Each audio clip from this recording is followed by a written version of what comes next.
Salut les taupiens! Cette semaine, je voulais absolument revenir sur l'actualité que vous êtes nombreux à m'avoir partagé notamment sur Instagram et que j'ai moi-même relayé sur mon compte il y a quelques jours. Que se passe-t-il du côté de Universal Great Britain, qui s'appelle pas d'ailleurs encore comme ça, le futur parc Universal qui sera situé à Bedford, à proximité de Londres? Depuis quelques jours, des rumeurs s'intensifient autour de la présence d'un land Harry Potter dans ce parc. Pour l'instant, vous le savez, on en avait parlé lors du reveal, il n'y a pas mention de la licence ni de zone Harry Potter lorsqu'on se plonge dans le concept art du parc. La plupart des fans des parcs Universal, des fans Harry Potter, s'en étaient offusqués, mais certains d'entre eux savaient déjà qu'il était peu probable qu'un land Harry Potter apparaisse sur ce concept art. Dans cette vidéo, je vais vous dire ce qu'on sait à date, ce qu'ont révélé certains tabloïds la semaine dernière. Je vais vous expliquer aussi pourquoi l'utilisation de la marque Harry Potter est extrêmement complexe et régulée d'une certaine façon, à tel point d'ailleurs que ces restrictions autour de cette marque ont façonné ensuite le reste des autres licences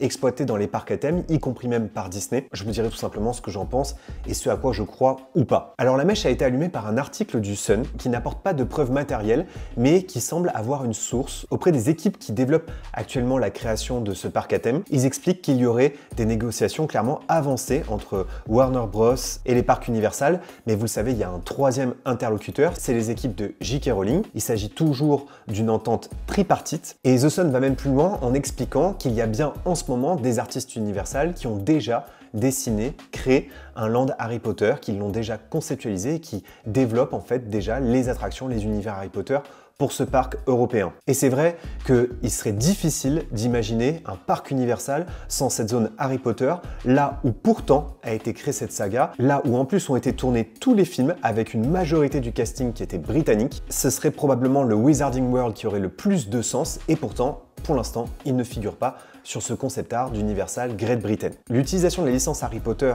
dans les parcs Universal, ça remonte à 2010 et probablement quelques années avant lorsque le deal avait été conclu entre J.K. Rowling, Warner et les parcs Universal. La première zone Harry Potter qui est ouverte, c'est celle de Island of Adventure à Universal Studios Orlando. C'était en 2010. Quelques années plus tard, une extension était proposée dans le premier parc à Universal Studios Florida, c'était le fameux chemin de traverse, ça a ouvert en 2014. Dans la foulée, la première zone thématique a été dupliquée à Universal Osaka, plus tardivement à Universal Hollywood en 2016 et encore plus récemment à Universal Beijing, c'était en 2021.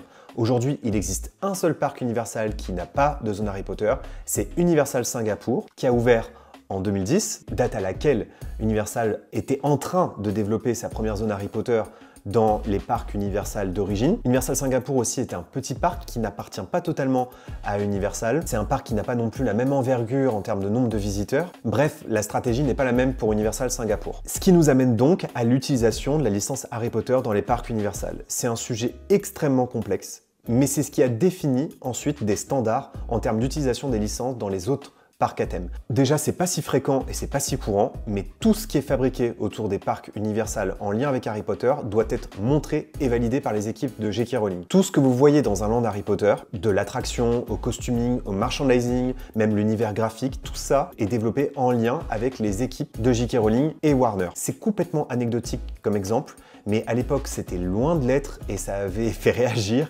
Mais par exemple, les lampadaires, les poubelles, eh bien peut-être que oui, J.K. Rowling a validé des lampadaires, des poubelles. C'était une des toutes premières zones thématiques aussi Universal qui devait être complètement isolée du reste du parc. Pas d'intrusion visuelle, c'était une clause de départ. Vous l'avez noté aussi, il est impossible de boire du Coca-Cola dans les lands Harry Potter.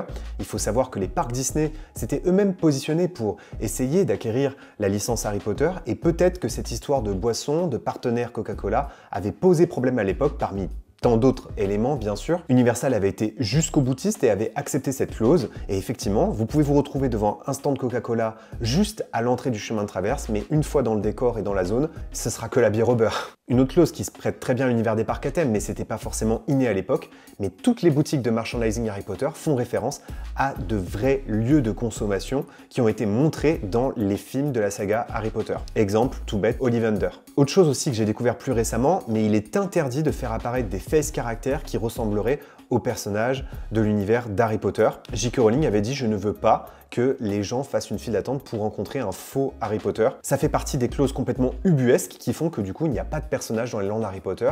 Ce sont des élèves de Poudlard, de Beauxbatons. On peut voir les créatures magiques, mais on ne peut pas voir les faces. Et puis, on arrive aussi à une clause qui est déterminante dans le sujet qu'on traite aujourd'hui, c'est l'exclusivité géographique. Universal obtient les droits pour utiliser la licence Harry Potter sur certains territoires.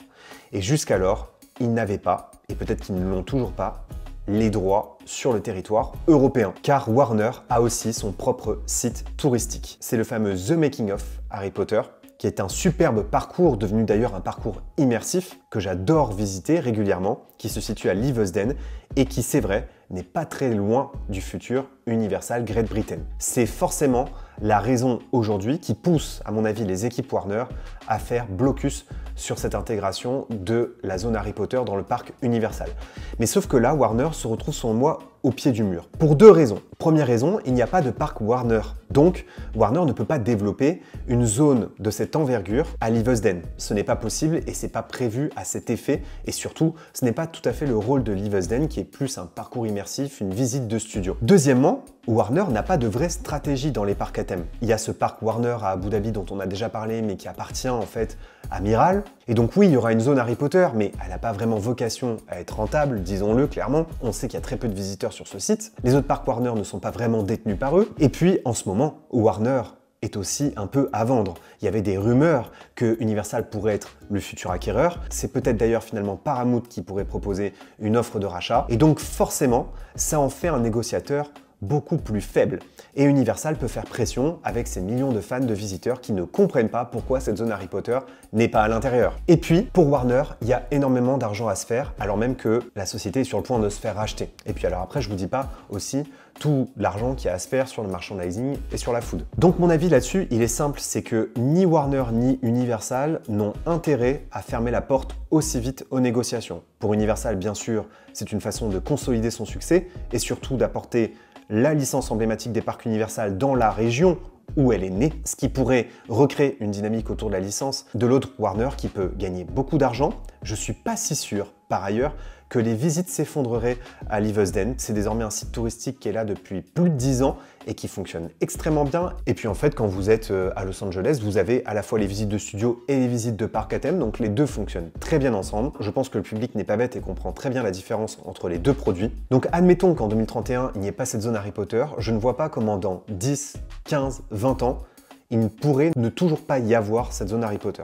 Autrement dit, pour moi, c'est un peu le destin et la logique. On ne pourrait pas avoir le seul parc Universal privé de ça, à l'endroit même où est né cet univers. Et donc voilà pour ce tour d'horizon autour de l'utilisation de la licence Harry Potter dans les parcs Universal. Sujet complexe, mais je vois que les parcs Universal s'affirment, que leur business model est plus clair, et désormais ils s'ouvrent à d'autres licences. Ils montrent aussi aux détenteurs des droits Harry Potter qui sont toujours capables de développer d'autres univers, notamment le fameux Super Nintendo World, une forme de maîtrise et de réussite commerciale. Et en plus, contrairement à ce que j'ai parfois beaucoup lu en commentaire, je suis sûr et certain que les parcs Universal tireraient aussi leur épingle du jeu en ouvrant ce parc sans la zone Harry Potter.